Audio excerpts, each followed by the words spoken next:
कि शहीदों की चिताओं पे लगेंगे हर बरस मेले, वतन पे मिटने वालों का बाकी यही निशा होगा। ये इनको इसको गाते हुए और दूसरे जो शहीदों के ऊपर गीत गाते हुए ऐसे अनेकों शहीदों ने कुर्बानी दी, बलिदान दिया, देश के लिए हंसते हंसते फांसी पे चढ़ गए। क्या, किसके लिए चढ़े, क्यों उन्होंने अपने जीवन का बलिदान दिया? उनको तो मालूम था कि मैं हमारे गुजरने के बाद, फांसी पे चढ़ने के बाद हमें तो कुछ मिलने वाला नहीं, वो सब जानते थे इस बात को। लेकिन उन्होंने हमारे लिए, देश की जनता के लिए अपनी जान की कुर्बानी दी। क्यों दी? इसलिए दी कि वो देश को स्वतंत्र कराना चाहते थे, देश में जो गुलामी की बेड़ियां थी उससे आज़ादी दिलाना चाहते थे, भारत माँ को आज़ादी दिलाना चाहते थे, और वो उसमें कामयाब रहे। लेकिन हमारा क्या कर्तव्य है? इतना भी नहीं बनता है कि हम उनकी जयंती, पुण्यतिथि, बलिदान दिवस पर 2 पुष्प अर्पित उनको कर दें। यहाँ पर ये तो कुछ चित्र हैं, बाकी और चित्र रखे हुए हैं। इसमें जगह का थोड़े से अभाव है। बहुत से स्वतंत्र सेनानियों का, क्रांतिकारियों का यहाँ पर जिस दिन बलिदान होता है, दिवस होता है, जन्म दिवस होता है, वो हम यहाँ पे मनाते हैं, 2 श्रद्धा सुमन अर्पित करते हैं। पर जो काम सरकार को करना चाहिए था वो हरपाल राणा कर रहे हैं, हरपाल की चौपाल पे वो काम हो रहा है। ये क्या, इसके पीछे का क्या? देखिए, व्यक्ति अपना प्रयास करता है अपनी सोच के अनुसार, अपनी शिक्षा के अनुसार, अपने पूर्वजों के जो संस्कार हैं उसके अनुसार। हर व्यक्ति अपने हर व्यक्ति का अपना उद्देश्य होता है, हर व्यक्ति का अपना कार्य होता है, हर व्यक्ति अपनी सोच होती है। मैं उसके अनुसार मैं कार्य कर रहा हूँ।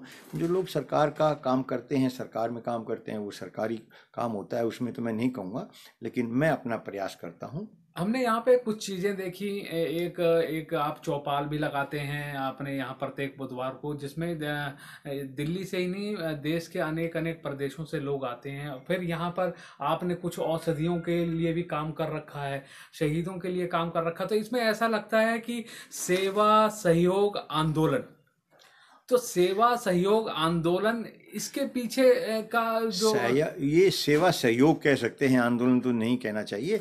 लेकिन ये काम में आंदोलन में इसलिए कह रहा हूं क्योंकि आपने कई ऐसे विषय उठाए जो इतिहास के गर्त में थे और जिनको आपने प्रज्वलित किया, लाके राष्ट्रीय पटल पर आप उसको लेकर आए। और आज सरकार को भी वो चीजें माननी पड़ी, और माननी नहीं पड़ी, लिखित में आपको देनी पड़ी। हाँ, ऐसे एक नहीं, मैं अनेकों विषय बता देता हूँ।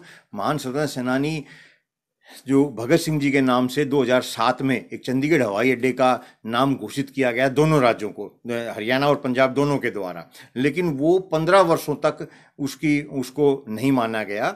और उसके लिए मैं यहाँ से एक बार साइकिल यात्रा पे लेके गया, पंजाब चंडीगढ़ तक साइकिल पे गया और गाड़ियों पे भी गया और बहुत प्रयास किए वहाँ के राज्य। भारत सरकार ने, ताज्जुब ये हुआ मुझे कि भारत सरकार ने मुझे ये लिख के दिया कि हरियाणा सरकार और पंजाब सरकार दोनों की आपस में समन्वय नहीं बन रहा है, आप दोनों से मिलकर समन्वय बनवाएं, जिससे कि कोई हमारी इसमें आम सहमति बन सके। उसके बाद मैं वहाँ के राज्यपाल से मिला, वहाँ के मुख्यमंत्री से मिला, तो ये वो सहमति तो नहीं बन पाई। लेकिन मोदी जी ने अभी कुछ दिन पहले उसका नाम भगत सिंह के नाम से किया। आप कह रहे हैं कि वीरों की चिताओं पर लगेंगे हर बरस मेले, वतन पर मिटने वालों का यही बाकी निशान होगा। देश आजादी का अमृत महोत्सव मना रहा है, पर अभी तो यही डिसाइड नहीं है कि ये भारत है या इंडिया है। इसके बारे में क्या कहेंगे? बिल्कुल, भारत अर्थात इंडिया संविधान में लिखा हुआ है, इससे बड़ा और ताजुब क्या होगा। मैं शहीदों की बात करूं जिन्होंने कुर्बानी हमें दी है, इस पे ये लिख के दिया है मुझे। मैं शहीदों को शहीद का दर्जा देने के लिए, शहीदों को मान सम्मान देने के लिए और शहीदों को पद्म भूषण देने के लिए, भारत रत्न देने के लिए भी बहुत प्रयास कर रहा हूँ। उसमें मुझे ये लिख के दिया गया है कि शहीदों को शहीद का दर्जा के संबंध में तो किसी को भी शहीद का दर्जा दिए जाने से संबंधित कोई भी जानकारी केंद्रीय लोक सूचना अधिकारी, स्वतंत्रता सेनानी एवं पुनर्वास विभाग, गृह मंत्रालय के पास उपलब्ध नहीं है। मतलब वो यही नहीं जानते हैं कि हमारे देश में कितने स्वतंत्रता सेनानी हुए, कितने क्रांतिकारी, 7 लाख शहीदों ने कुर्बानी दी। केवल ये आप नाम को लेकर, जैसे आप चाहते हैं कि जिस तरह से महात्मा कह के संबोधित किया जाता, चाचा कह के संबोधित किया जाता, ऐसे ही राष्ट्रनायक या राष्ट्रपुत्र का सम्मान वीर क्रांतिकारियों को देना चाहिए। देखिए, बिल्कुल देना चाहिए। अभी 21 पोर्ट ब्लेयर में 21 जो टापू हैं उनका नाम ऐसे ही घोषित किया गया है माननीय नरेंद्र मोदी जी के द्वारा। लेकिन ताज्जुब होगा आपके सुन के, जो सेलुलर जेल में आज व्यक्ति जाता है उसका 50 रुपए का टिकट है। लेकिन वहाँ पर एक टेप रिकॉर्ड बजाया जाता है, एक आवाज़ सुनाई जाती है, किसी कलाकार की है, उसमें 4 लाइटें जलती बुझती रहती हैं और उसका 300 रुपये का टिकट लिया जाता है। वो 45 मिनट का एक आवाज़, व्यक्ति वहाँ जाए उनको और उसको प्रोत्साहन देना चाहिए कि आप आओ, और उनको 300 रुपये का टिकट ले रहे हैं। और जब मैंने इसके ऊपर कार्रवाई की, मैंने इसके ऊपर पत्राचार किया, तो पहले मुझे आश्चर्य हुआ ऐसा जवाब सुनकर। उन्होंने कहा कि जो जेल में कर्मचारी नियुक्त हैं उनकी तनख्वाह निकालने के लिए हम ये काम करते हैं। ऐसा ही एक जवाब मुझे दिया गया था राजा नाहर सिंह जी के महल बल्लभगढ़। राजा नाहर सिंह जी क्रांतिकारी थे, 1857 के महान नायकों में से एक थे। उनके महल में शराब का बार चल रहा था। आप कह रहे हैं कि आजादी का अमृत महोत्सव चल रहा है।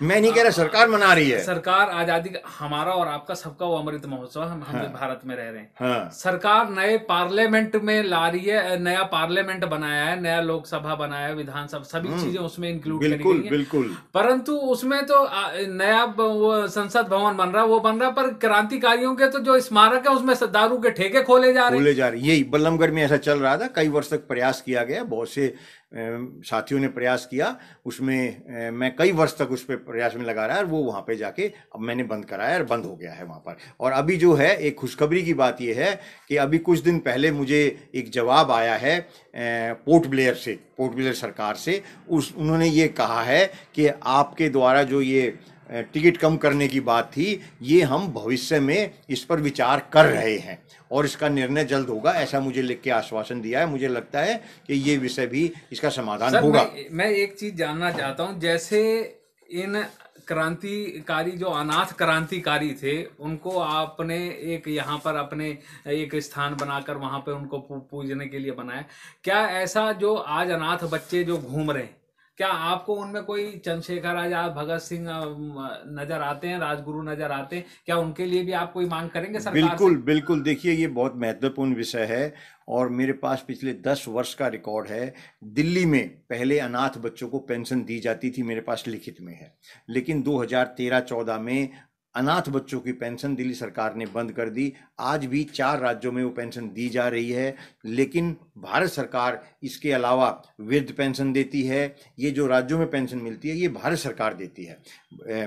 वृद्ध पेंशन देती है, विधवा पेंशन देती है, अपाहिज पेंशन देती है, अनेक प्रकार की राष्ट्रीय पारिवारिक लाभ योजना, अनेकों प्रकार की योजनाएं के पेंशन देती है भारत सरकार। फिर राज्य उसमें अपना हिस्सा जो वो व्यक्तियों को देते हैं। लेकिन भारत सरकार और देश के लगभग 30 से अधिक राज्य, आज भी देश में 1.5 करोड़ से अधिक अनाथ बच्चे हैं। अनाथ बच्चों को आज भी भारत सरकार कोई पेंशन नहीं देती, कोरोना के अलावा। मैं कहना चाहूँगा, कोरोना में जो पेंशन दी जा रही है, वो कोरोना की पेंशन के अलावा जितने भी अनाथ बच्चे देश में हैं, जो भगत सिंह हो सकते हैं, क्रांतिकारी बन सकते हैं, किसी अनाथ बच्चे को पेंशन नहीं दी जा रही है। और इसके लिए जो पत्राचार है, हमने हाईकोर्ट में भी एक मुकदमा किया था, तो उन्होंने कहा कि अनाथ बच्चों को पेंशन की कोई आवश्यकता नहीं।